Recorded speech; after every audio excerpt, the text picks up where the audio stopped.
All right, Entree Architect community, it's 4 p.m. Eastern, which means it's time for the Entree Architect Context and Clarity live conversation for Thursday, April 7th, 2022.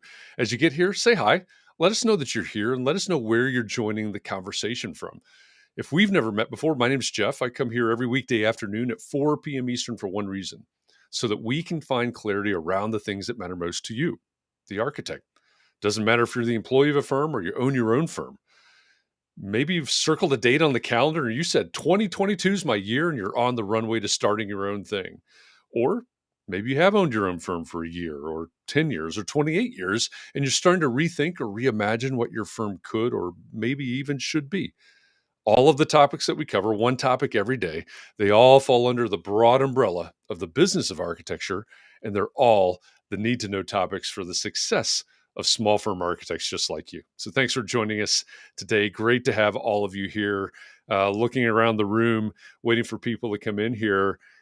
Looks like we have John Jones in first on my screen today, which means that John wins this award that we give out every single day for the first person in the room is our John Kinney Memorial Crocheted Bathtub Award. So John, congratulations. Hello from 06880. Which is a zip code apparently right across the street from Starbucks in Westport, Connecticut. So if you're trying to pinpoint it, that's where 06880 is. Christian, welcome back from Ithaca, New York. Diego, I see you over there on YouTube. Welcome back from Nicaragua. Rod is here for his crocheted coffee mug. All right. We may have to create a new award. I guess that one doesn't even have to hold water, does it? James Petty, welcome back from New York. Glad you're joining us today. John says that Chris Novelli beat him on screen, but I don't see Chris's comment, which means that this would be a good time for me to say, if you are, especially on Facebook, if you're joining us from Facebook right now, you're joining from from one of two closed Facebook groups, which means there are privacy policies in place. It doesn't let Facebook let your information out. So if you're commenting on Facebook, you're not showing up, and you would like to be, there is a URL now in the bottom left-hand corner of your screen. It's chat.restream.io/FB, like Facebook. If you put that into your browser, go to that URL, and just with a couple of clicks, you can give Facebook permission to connect, to communicate with Restream, which is this platform that we use here for these Context and Clarity live conversations. Now, if you've done that before and it's not working, it has to be renewed. I don't know what the time period is, but it has to be renewed every once in a while. So try that if you're not showing up from Facebook. Chat.restream.io/FB. So Chris Novelli, give that a shot. See what happens. See if your comments start showing up on the screen here. Let's see. Brian McCartney, welcome back. Glad you're joining us today from YouTube. All right. So we got YouTube and Facebook. We got Scott Thrift from 90 degrees. Is that even possible in San Francisco? The whole city's probably melting at 90 degrees. Welcome back on the Twitch side of things, Scott. Carly, welcome from Reading, UK. Glad that you're joining us today as well. And everybody else, as you get here, as you get into the room, say hi. Let us know that you're here. Chris is now in the room. He says it doesn't count if Restream needs to be relinked. Victory for John Jones. All right. So right now, as many of you know, we give the Crocheted Bathtub Award for the first person in. We also give out an award for the person that has traveled the furthest, virtually traveled the furthest to this conversation. And right now, I would say that Carly from outside of London in Reading, she's probably leading the charge for the Crocheted Yacht Award. Mm-hmm. We've got a whole lot of crocheting to do. I know, I'm gonna have to piles learn. up. Yeah, it's easy to do. Well, it's good to know. It's good to know. It's it may be beyond. It's definitely beyond my current skill set. So we'll see what happens with that. Let's see. We see Kurt over there from Flint, Michigan, over on the Twitch side as well. Glad you're with us. And Ryan Shoup, hello from New Jersey. Now restreamed, perhaps. Glad that you're joining us from New Jersey today, Ryan. You have a tie-in to today's guest, which we'll introduce here in just a minute. Mark, welcome back from Waxhaw, North Carolina, originally from New Jersey, by the way, for those of you that didn't know. Got a theme going here all of a sudden.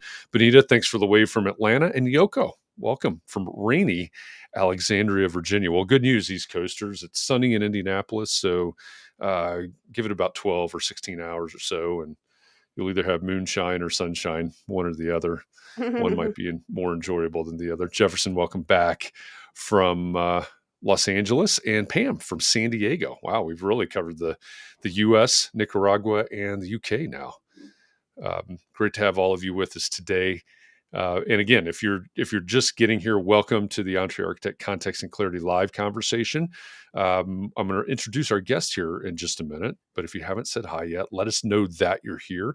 Even if you're just planning to listen in or multitask, that's okay. But let us know that you're here. Don't be a stranger. Let's see where everybody is, and we'll get this conversation kicked off here momentarily. What did I miss, Katharine? I'm sure there's got to be something. Well, you didn't say hi to me. Well, that seems like a pretty major oversight. I know. I've just been waiting. And I think I Hi. sent you an invitation this week No, I didn't get one again. on I didn't. LinkedIn. I don't know. Honestly, I didn't check. I can't say you didn't send See, it to me. I so haven't you checked. got to check your mailbox, see if But the letter's in there. you know what I got in my mailbox today, Jeff? After complaining about James Carberry email technique not working, I heard back from the guy I was going to start stalking. Nice. Well, now you don't have to No, I don't have to stalk him. risk legal action. That's good. Yeah. That's good. But I'm excited. So he's going to be on my podcast. So the point is, it worked. And I shouldn't have said what I said this morning about it not working.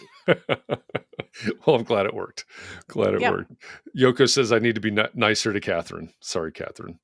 Welcome. I'm glad there you're you go. here. Thank you, Yoko. For those of you that don't know, Katharine is my my co-host for these Context and Clarity live conversations, and she does a great job. And often that job includes keeping Jeff on track. So, well, I was just teasing you, Jeff. I know that I know that you know I'm from Massachusetts, and I'm here to help you. So I don't need. Thank you. I kind of need Thank you for that acknowledgement. And you can't see it in her background, but she has a machine gun case behind her somewhere. No, I moved it because it seemed like you didn't like it. I love it. I love it. So for everybody, you've been following along, Katharine's background has changed. So yes, I am in the attic rather than the basement. Moving on up. Mm-hmm. Very good. All right. Well, let's introduce our guest. I've been looking forward to this conversation for a long time. So our guest today is an author, a speaker, a trainer, and a coach. He once was an actor. Today, he's a world changer. He's the author of 9 award-winning books, including Book Yourself Solid and Steal the Show. And he's the co-founder and CEO of Heroic Public Speaking. Michael Port, welcome to Context and Clarity Live. Thank you so much. It's my pleasure to be here. I've been excited about this all day. Well, thank you. We appreciate that.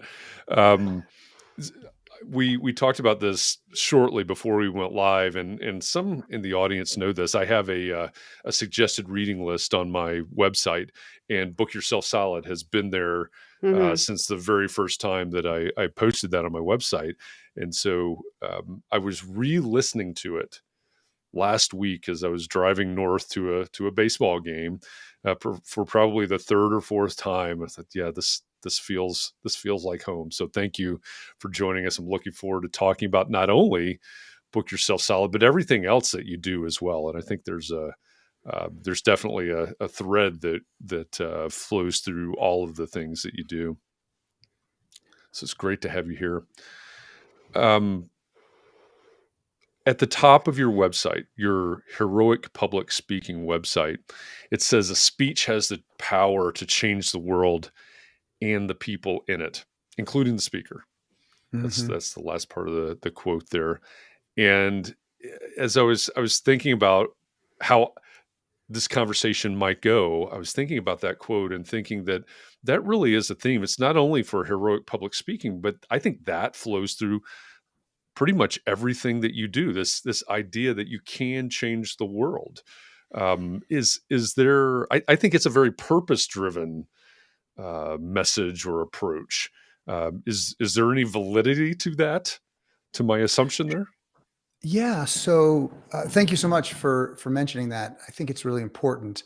And I just want to give a little context since we're on context and clarity, because you mentioned both Book Yourself Solid and Heroic Public Speaking. So Book Yourself Solid was a book that I wrote in 2005 and it came out in 2006. And I did 4 editions over the years.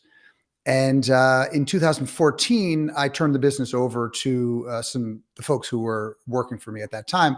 And I moved to develop a new organization called Heroic Public Speaking so I could focus on communication and public speaking for keynoting, workshops, and breakouts. And so we have a headquarters here in Lambertville, New Jersey, and thousands of speakers come visit us throughout the year. And to create speeches that change the world in some way. But, you mentioned something that I think we can apply to the work that architects do.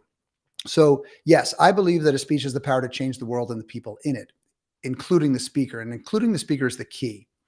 Because what I've discovered over the years, after 20 years of doing this, is that I've yet to see someone deliver a speech. And I think you could probably say the same thing about any kind of building, something that an architect designs. I've yet to see somebody who is in the service industry create something that is transformational for other people that wasn't also transformational for themselves. So if you're going to give a speech that changes the world in some way, that gets people to feel differently and think differently and act differently, then the development of that speech is going to need to do the same for you. If it's easy for you, it's going to be too easy for them. And that means it's not provocative and it doesn't challenge them. It doesn't challenge the status quo and offer them a new approach, a visionary approach that in some way changes the way they see the world, which is what actually changes the world. And I would venture to say, of course, I'm not an architect, but I would venture to say that if you're an architect and you're doing work that's really easy, doesn't challenge you, doesn't provoke you, it's unlikely that kind of work is going to be world changing in some way, or is going to change the way people feel and change the way they think and change the way they act. And we don't need to think about this, so broadly, because when we say change the world, it seems, such a big effort. Really, if we help one people think bigger about who they are and what they offer the world, or become more connected to their family because of the space that they live in, or more collaborative and creative because of the space that they work in, that is world changing. And so ultimately, our work is only as good as we're willing to challenge ourselves. And if we do challenge ourselves, then maybe we can challenge other people to think a little bit differently, maybe a little bit bigger, and find more connection through the experiences that they have. Yeah. I love that, because I think, and we talk about this sometimes on context and clarity, and I talk about this. I teach a pro practice class. I talk about this with my students. I think as an architect, right? So everybody out there in the audience is an architect. It can surely be applied to other professions as well. But I think as an architect, you have one job. It's not to design a building. It's not to, all these things. It's to make your client's life better. Mm-hmm. And as nearly exactly as what you were saying, what does that mean? I don't know. It depends on the person, right? Is it their business? Is it their family life? What is that way that it's going to make their life better? And so I love that approach that you're talking about, because if we're not engaging on that level, are we fulfilling our own purpose, and are we fulfilling the purpose and the need of the client? Mm-hmm. Yeah. And, I think sometimes when we address these kinds of concepts, it can seem like we're suggesting it's an all or nothing approach, right? That every single thing you have to do has to be perfect and has to be world changing. And I just don't think that's necessarily going to be realistic all the time. First of all, if you're on the bleeding edge, some of the things you try will fail. And if you're not making big choices, then you're generally playing it safe and you're not doing work that's going to inspire you. So, if we're 70% of the way there, 75 or 80% of the way there, that's pretty amazing. For example, at Heroic Public Speaking, we have a very clear set of values. And whenever we bring in a new team member, of course, we're introducing them to these values. And I like to say to them, please understand that our values are aspirational. Meaning, there may be some of our values that we're maybe 98, 99% there. Maybe we are always able to live into those. But there are other values that maybe we're 80% there or 85% there. And we keep trying to just get a little bit closer to 100%. But none of us are perfect. So we need to understand that that's actually totally fine. And the reason I say that is because I don't want employees, when they hear our values, thinking that everything is going to be like a utopia, and because it's just not the way the world is. And I think that's going to be true for any project that we work on as an architect. There may be some projects where we feel like I'm not expressing my values in the way that I want 100% on this project. It's just there are constraints that are limiting in some way, and it's tough too, and that's okay. The thing I think it's probably worth asking is, well, do we allow constraints to water us down? Or do we try to use constraints to challenge the status quo and produce an approach or offer an approach or build something that is unique and is really quite special? And then if we can get there some of the time, I think that's a win. Well, I think again, I'm right there with you. And I think, so Monday of this week, and for those of you that are new to Context and Clarity, what we do every week is we know going into the week who our guest this week, it's Michael Port. We know who our guest is going to be for Context and Clarity Live. And so we try to design the conversations of the entire week around the theme that we'll talk about. And so Monday we always start with a question. And Monday, the question was, what's your red velvet rope policy, which is straight out of Book Yourself Solid.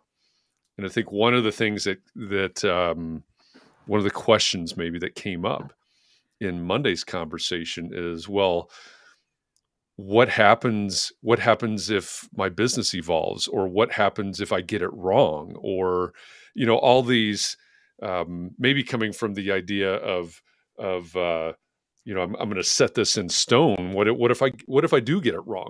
And what if I can't live up to that? Or what if my clients can't live up to that? I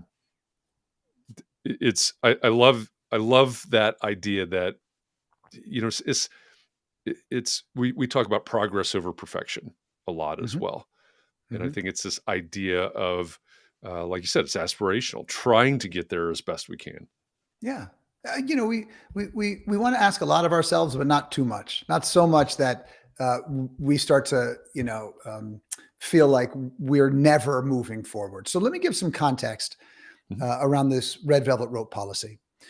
So Book Yourself Solid, this book I wrote in 2006, is still one of the most popular marketing books for service business owners since it came out. And one of the things that people would tell me very often after they'd read it is they'd say, I've heard a lot of these concepts before, but I've never seen them organized in the way that you did. I've never seen them integrated in a systematic approach such that I could design a system for marketing the business rather than being purely tactical about marketing. Because when I started my own business, I started reading a lot of books about marketing, and I found that they were primarily tactical. Here's what you do to market yourself.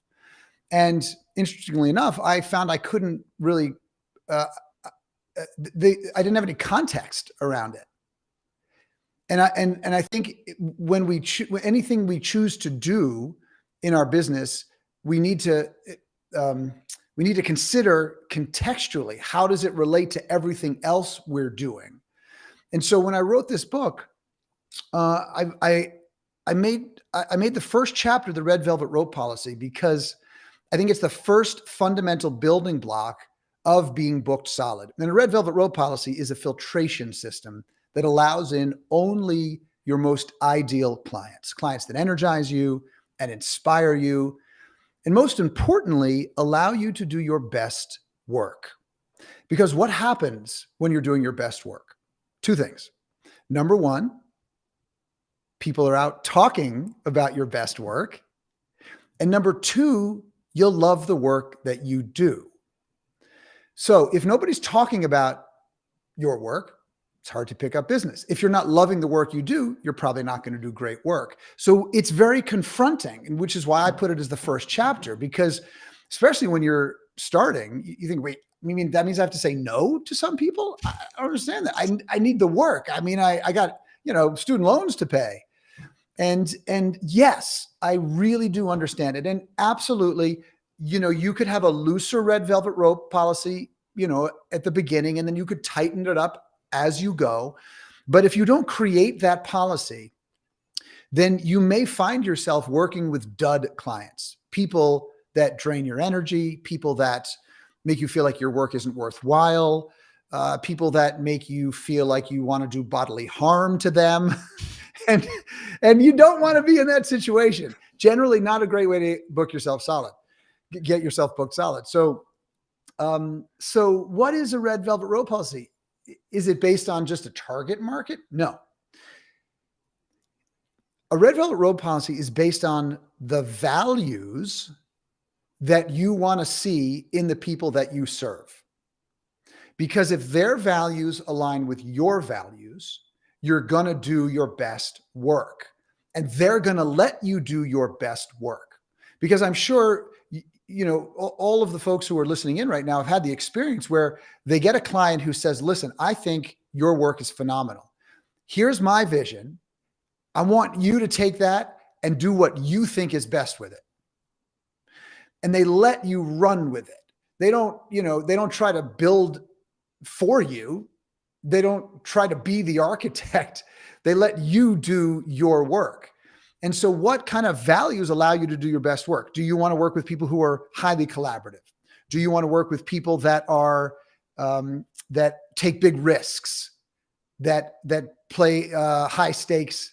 And what is it for you? It's going to be different for everybody. And so I think if you can figure out what that filtration system looks like for yourself, then when you're interviewing potential clients, and you should be interviewing, not selling them. If you're interviewing them, you can run them through a number of questions that will reveal whether or not they have the values that will allow you to do your best work. So for example, if collaboration was one of the values that was incredibly important to me, I didn't want anybody in the early days coming to me thinking I was just going to do their work for them. That wasn't my job. So I wanted to know how involved they're going to be. So I might say, so tell me about a time when you collaborated with somebody on a project. What was it like? And if they say, oh no, I hate work. People, no, you can't. If I don't do it myself, it's not going to get done right. You really can't trust most people to do, anything really, frankly. So yeah, no, what's your next question? If they answer like that, and I say, I don't think this is going to be a great fit. But if they say, oh my God, I love collaborating with people. Let me tell you about this project I worked on with so-and-so and so-and-so. And because I worked with these people, it was such a remarkable project.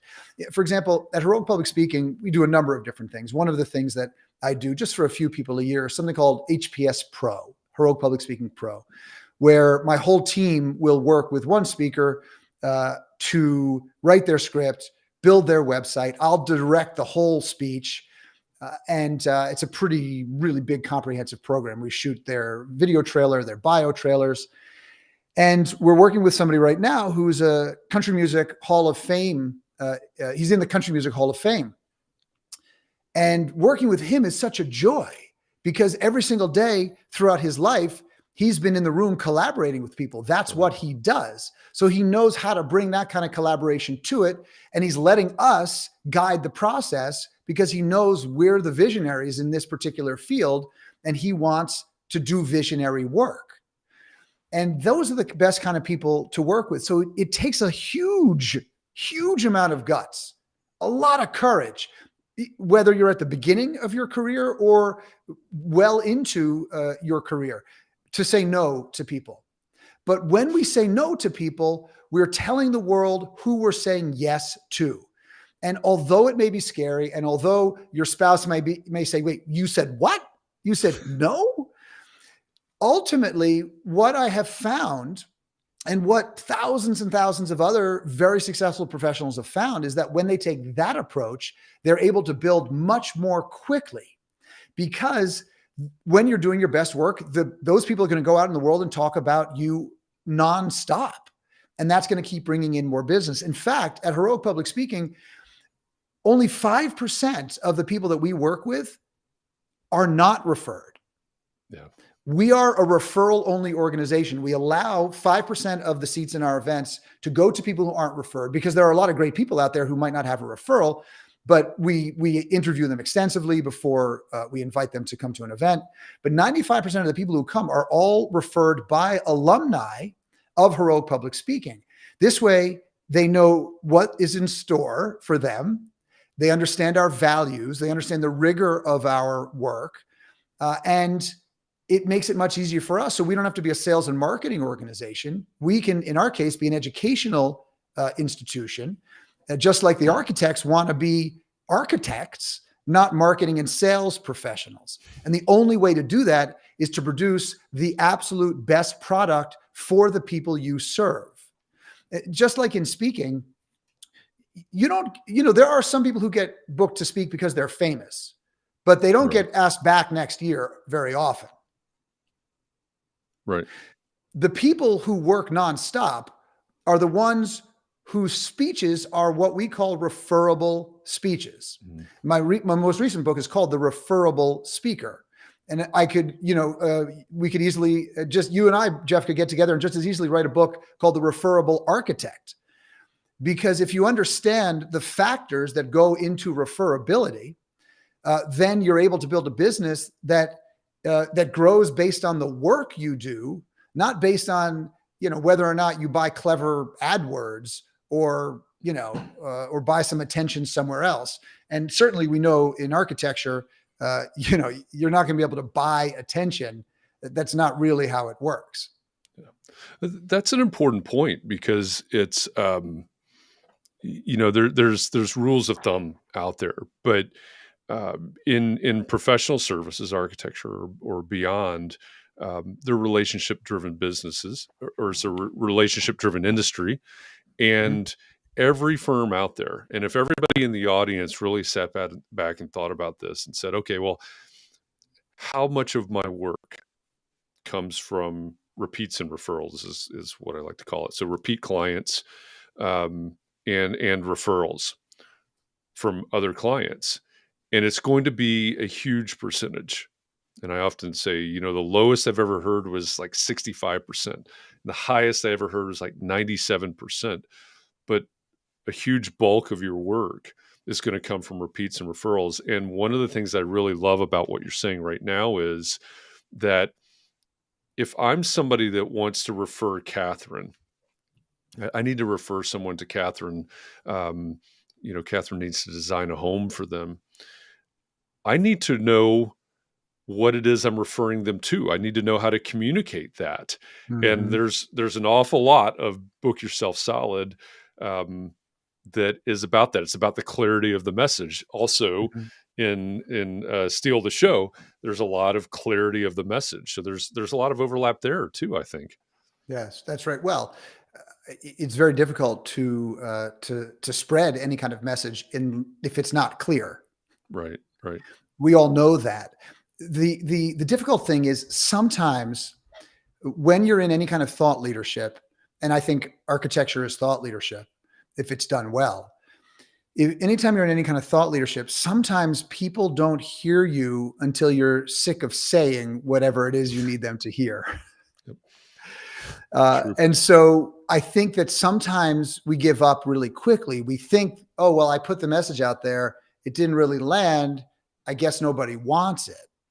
And yeah, there could be there could be some issues in the way that you're communicating, and maybe they could be improved. The communication could be improved, but it's the consistency that really makes the big difference. So look, if I'm going to hire an architect, I'm only going to hire an architect that I trust fully. Yep. Sounds right. Everybody in the audience is nodding right now. Yes. So what is trust based on? Fundamentally, trust is based on something very, very simple: making commitments and fulfilling them. So if you make a commitment and you fulfill it, then you'll earn a little bit of trust. I mean, look, trust is not built in an instant. So we need to make a commitment, fulfill it, make another commitment and fulfill it, make another commitment and fulfill it, make another commitment and fulfill it. Now, people who make commitments but don't fulfill them are generally not trustworthy. Then there are some people who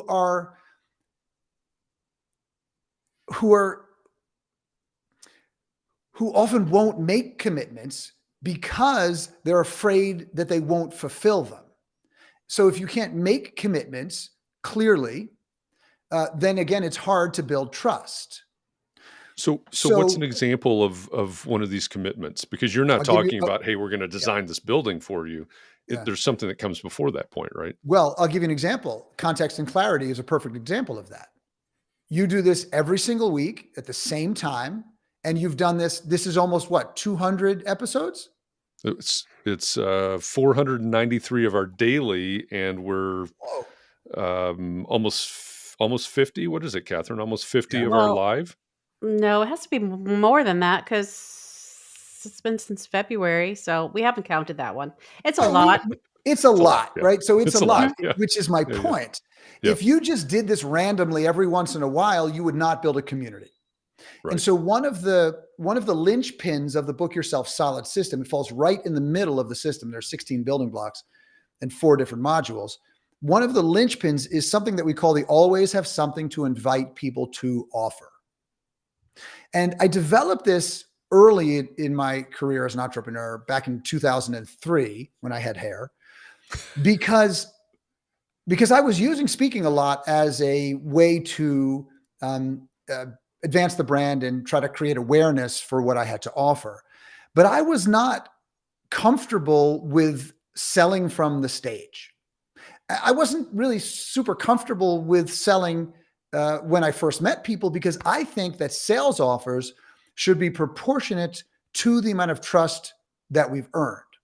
If we make a sales offer that is much bigger than the amount of trust that we've earned, it's going to be provocative. People are not going to be comfortable with it. So I needed to figure out a way to invite people to engage in the environment that I was in or was trying to create.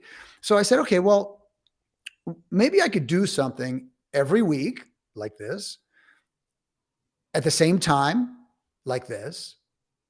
And everywhere I go, if it's a networking group, or if it's a speaking gig, or if I write an article somewhere, or use any of the self-promotion strategies, instead of trying to sell something, all I do is say, hey, listen, I do this thing every week. It's completely free. Come check it out. If you like it, you'll stay, and you can keep coming back whenever you want.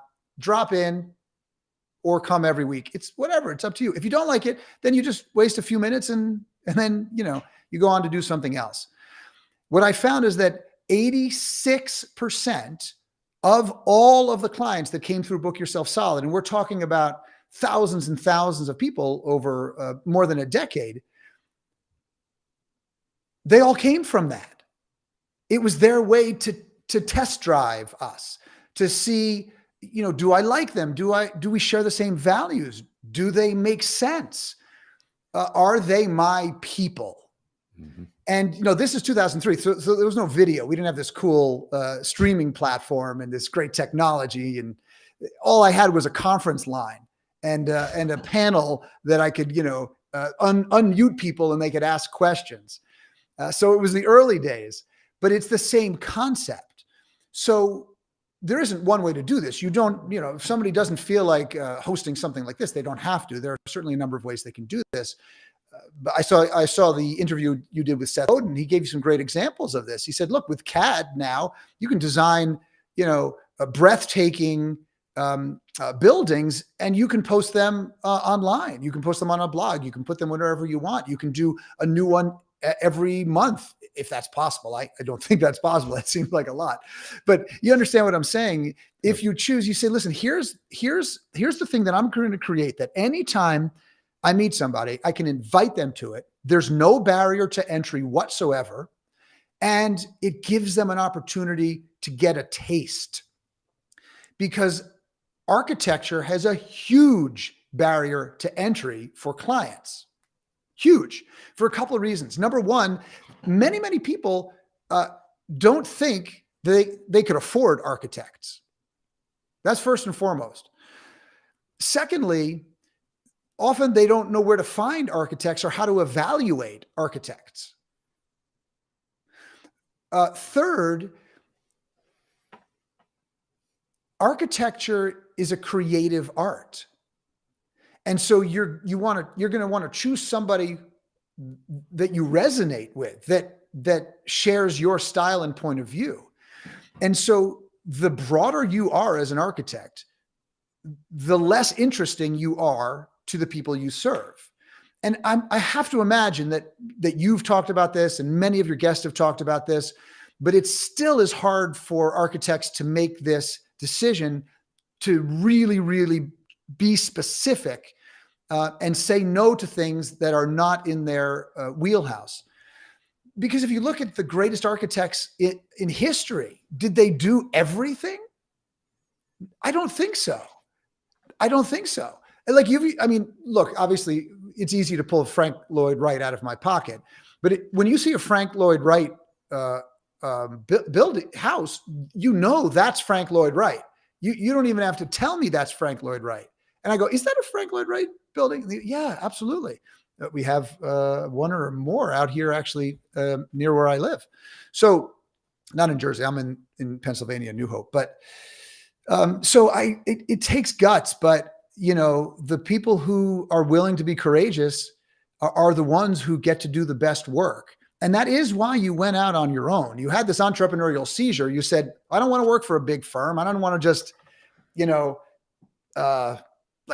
have to just do whatever drafting that they want me to do, or just build this boring thing. You're like, I want to do something really cool. I don't think it was just, I want to go out and be on my own and I don't really care what I build. And if that's the case, well, that's fine too. But most of us go out on our own because we want to have some choice, and we want to build things, create things that mean something to us and the people we serve. It takes a lot of courage to do that, but that is the path forward. That is absolutely the path forward. So for somebody that's either live in the audience right now, or they're watching a recording of this at some point in the future, they're nodding along, but at the same time they're going, okay, well, how do I do that? What's my first step to doing that? There you go. Liz is asking about the ideal client. What's the first step they need to take in order to implement what you're talking about? Okay. So I do not mean this as a plug for the book Yourself Solid, but I'm going to. I've been plugging it all week. Go right ahead. Oh, thank you. No, but I say that because I think the first step is to get a full contextual picture of what the process of getting booked solid looks like. It is not, it's sometimes, I'll get a message from somebody, they'll write in and say, so what's the number one thing I can do to get booked solid? Like it's the book is like 70,000 words. So what's just the one thing, like the one thing, just give me one thing. And I'm like, I said, it doesn't work that way. So if you understand that, okay, you got to build a foundation for the business first. So you design a red velvet rope policy. So who your ideal clients are. Then you focus on understanding why people buy what you're selling. Then you build a personal brand identity. So you decide how you're known in the world. You decide, here's what I stand for. This is the why behind my work, because that's what people are going to connect with. Then the fourth building block is getting really, really good at talking about what you do without sounding confusing or bland or like everybody else, but without using an elevator speech, because nobody wants to listen to an elevator pitch. But if you understand why people buy what you're selling, you've got a really clear personal brand identity. You're really deeply connected to the why you do your work. You know who your ideal clients are. Then you can talk about what you do any which way till Sunday in 30 seconds, 3 minutes, 3 hours, 3 weeks, 3 years. It doesn't matter. You don't need a pitch or a memorized script. Then you start to work on building trust and credibility. Building trust and credibility. So you design and always have something to invite people to offer. You design a sales cycle process that builds trust over time. You develop different types of information products that give people access to what you know and what you do in a way that's easy for them to consume so they can get a really clear picture of it. You build a keep in touch strategy that is very connected. So you're sharing your knowledge, your network, and your compassion with the people you serve, with your colleagues, and with partners that you want to do business with. And that's just the beginning. And there's more, of course, but you see how if you understand how to approach it contextually from a systematic perspective, then you see, oh, I see, here's where I start. Then I go here, then I go here, then I go here, then I go here. The reason that the 6 core self-promotion strategies, which are really quite simple, you've got networking strategies, you've got referral strategies, you've got speaking strategies, writing strategies, web strategies, and then there's one more I can't remember off the top of my head because I'm getting older. But I put those in module 4 at the end of the book, which is, I think, the opposite of the way that most people approach the marketing. They go, okay, what are the marketing strategies? Oh, so there's social media. Okay, I'll build a platform on social media. But if you don't have a whole system to support those marketing efforts, it's generally not going to work well. I think that's important for anybody that has not checked out the book. And when I talk about Book Yourself Solid, again, I said at the very beginning, it's on my recommended reading list. One reason that I love the book is it's that the systematic approach to it that you're talking about. But the book is part book where you get great information, and it's part workbook that makes it very applicable, very actionable. Correct. And so you go through this thing, you learn and you do, and you learn and you do, and you learn and you do. And by the time you get through it, you've touched on all of these things that Michael is talking about now. In fact, Jeff, 92 pages of the book are actually workbook elements. Yeah. So it's not a book you read in a weekend. I mean, you can read it in a weekend, but if you're actually going to do it, you're going to work on it over the course of a number of months. Mm-hmm. Because it's not just something that you're approaching for the information. I wrote that book with the intention of it being the methodology that somebody implements into the business in order to create that deal flow, that the constant stream of new clients. Because here's the thing, marketing does not get you clients. It never has. Marketing just creates awareness for the products and services you offer. Simple as that. What you do once somebody becomes aware of you is what actually books you the business. And if you think that marketing is what books you the business, then people are not going to see you as an architect. They're going to see you as a marketer. That's not how you want to be seen, I don't think. Right. So, sorry, Katharine, you're going to say something.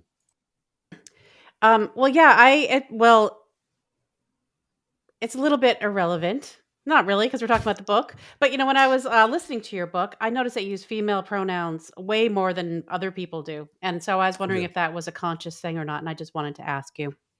Absolutely, it is a conscious thing. We live in a very sexist, patriarchal world where, men have been dominant for as long as we've been here. Thankfully, that has been changing rapidly, but I want to make sure that everybody is heard and seen.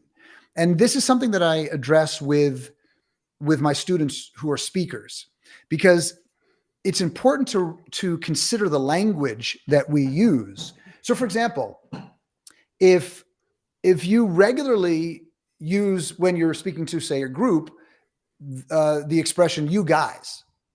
Now, I'm from New York City. That's where I grew up. So that's a very northern expression, but it's also a very male expression. Not everybody in the room is a guy. So,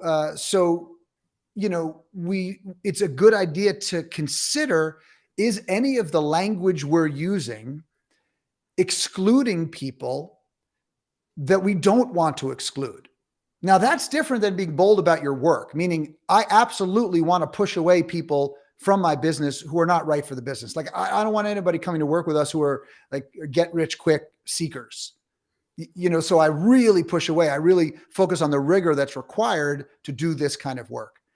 But I want to make sure that everybody, no matter the color of their skin, gender, sexual orientation, feels welcome and safe. And so let's talk about safety for a second, Katharine, because I think your question really speaks to safety. And if the people you serve feel safe with you very quickly, they're much more likely to hire you. They're much more likely to stay with you. But if they don't feel safe, they're going to run. And now, I don't mean safe as in that they think you're going to hurt them. I mean, I'll give you an example. When I first started in business, I had an accountant who made me feel stupid very often, because I would ask questions. He'd be like, "What? You don't know that?" I'm like, I don't know that. I used to be an actor. I mean, I just, I mean, I worked in corporate America for about 5 years, but still I wasn't in finance. So now my accountant makes me feel so safe because I can ask him anything. He will never make me feel stupid. He just takes such good care of me. And as a result, I am so much better educated because I'm willing to ask the questions that I wasn't willing to ask before because I was afraid. And so we all need to take a good look at our personality and ask ourselves, well, how are we leading out there? Are we leading with arrogance? Are we leading with superiority? Are we leading with defensiveness? Because the clients will pick that up really quite quickly. And so, for example, at HBS, Heroic Public Speaking, we do these events. We do them 9 times a year that are called HPS Core, and they're 2-day intensive workshops. We don't charge for them because, as I said before, 95% of the seats are given to people who've been nominated by somebody else, and 5% of the seats are people who have just come to us and that we've vetted. And the reason that we can offer it for free is because every single time we do it, anywhere from 65 to 82% of the people who are there come and join our longer term training programs. And we spend 30 minutes, maybe 45 minutes on the second day talking about the what's called HBS grad. That's it.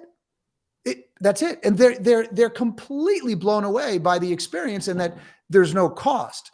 But the reason it works, one of the reasons it works so well is because the first thing we do is say, here's the rules. If you break these rules, you'll be asked to leave.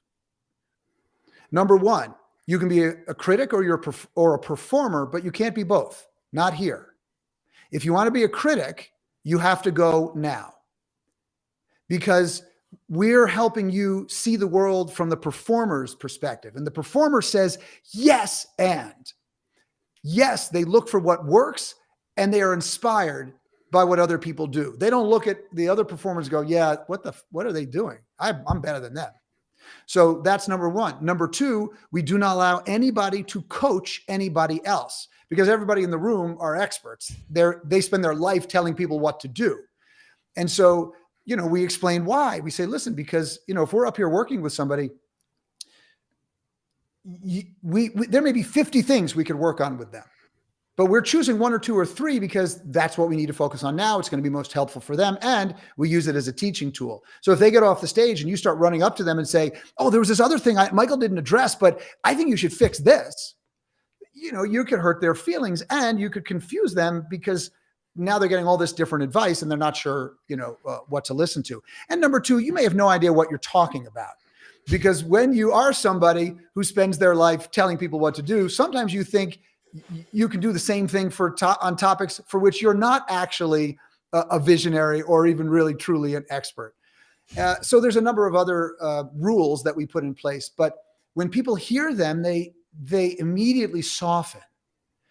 And even by the end of the first day, they feel connected in ways that they've really never felt before in an event because there's no competition, everybody's supporting each other. And by the end of the second day, people have made fast friends for life. And then, as I said, most of them come and continue to work with us because they feel so safe. So we're able to challenge them, to provoke them positively, to ask them to try things they've never tried before, to take chances, raise the stakes, crush their fears because they feel safe. So as a creative artist, it's really important that you're in a space that feels safe and your clients want the same thing. It is a big deal to hire an architect and build a project, whether it's a house or a building or a stadium, and the risk associated with it is huge. You're thinking, if I pick the wrong person, the whole thing is going to be ruined. That one person has such a powerful effect on so many different aspects of either our life, personally, as a family, or as a company, or as a society, frankly. Yeah. Yeah, I think I know we have made it to the top of the hour, which Wow, again, that was fast. It was fast. And this is, again, one of these conversations that I feel bad about saying, hey, we're going to have to wrap this up because I want to go for 2 or 3 hours. But I'm glad that we're able to wrap it up on that point. Number one, because it's a little bit of an epiphany for me in the way that it's framed. And I think you're exactly right. Back to that idea of, I think, my idea, I think your job as an architect is to make someone's life better, whatever that means in their context. And you can't, as you're saying, Michael, I don't think you can do that and have that trust without starting with that safe space. So Katharine, first of all, thank you for asking that question that spurred this part of the conversation, because I think that to me is an unexpected but very important piece of this conversation. Think about that as a professional, as an architect. I know not everybody in the room is an architect, but think about what you do with your clients and what creating a safe space for them means. That, we have a book club. So once we read a book every month and we talk about it last Friday of the month. Last month it was Dare to Lead by Brene Brown. That's a nice dovetail. A lot of what you were just talking about dovetails very well She's wonderful. with Brene Brown. And so that's a really nice way to pull this together. And a lot of the things that we talk about in terms of even, simply making the world a better place through whatever we do and who we're serving and how we're serving, can really be boiled down to that idea of starting with the safe space. So I really, again, sort of a little bit of an epiphany for me. So thank you for that. Me too. I mean, you're so right, because so many times people say to me, this is a stupid question, or I really just don't understand this, and not making them feel stupid is really important. And blurting out something like, yeah, that's not going to happen, which I did recently in a, yeah, that was like, I'm really sorry I said that. Yeah. So, yeah. So it happens sometimes that I create these things that make it like she's not going to ask me another question, so I don't want that to happen. So anyway, I just noticed it and I appreciated the, using women as examples in your book. So yeah, of course. Yeah, of course. Yeah. Absolutely. Well, again, we've made it to the top of the hour. So Michael, thank you very much. Really appreciate you spending this time with us. From a very personal point of view, I really appreciate Book Yourself Solid and all of your other work. And I'm always looking forward to what's coming next. And to everybody else that's out there, I see Mark is posting a lot of URLs for heroic public speaking. Oh, hey, Mark. To get the referable speaker from Amazon and everything else. So thank you for posting those, Mark. And thanks to everybody else that is here and asking great questions and carrying on this great conversation with us. Appreciate all of you as always. And I said this yesterday when we were celebrating 2 years. I'm going to say it again today. I say it every week. Thank you to all of you for making context and clarity a thing, because if it weren't for you and for this community, we would not be having this conversation today with Michael. And this has been a highlight for me. So thank you to all of you. Thank you, Michael, for that. A little bit of housekeeping. Of course, we'll be back to context and clarity conversation tomorrow. Same bat time, same bat channel, 4 p.m. Eastern. Tomorrow's question is, how do people know what you do? So again, we're pulling that straight out of Book Yourself Solid. That's what we'll talk about starting on Clubhouse at 9 a.m. Eastern for our 30-minute coffee talk, or maybe it turns into an hour coffee talk on Clubhouse, and then 4 p.m. Eastern inside the Entree Architect Community Facebook group. And then next week for Context and Clarity Live, our guest will be, we're going tech again. We will have Matthias Del Campo. He is the director of the Architecture and Artificial Intelligence Laboratory at Taubman College of Architecture and Urban Planning at University of Michigan. We're going to talk about AI in architecture next week. So yeah, hang on to your hats. Sounds really interesting. Join us. I think I might. Yeah, it's sure to be fascinating, if nothing else. So again, Michael, thank you for joining us here. Katharine, thank you for co-hosting. To all of you out there, I appreciate every one of you. My wish for all of you is that you'll take a little bit of time to breathe and relax and find a way to get rejuvenated, because we're going to do this all over again tomorrow. Take care of yourselves. Be well, be safe, keep those around you safe and well. And I hope that I'll see you all somewhere sometime soon. Thanks, everybody. Bye-bye.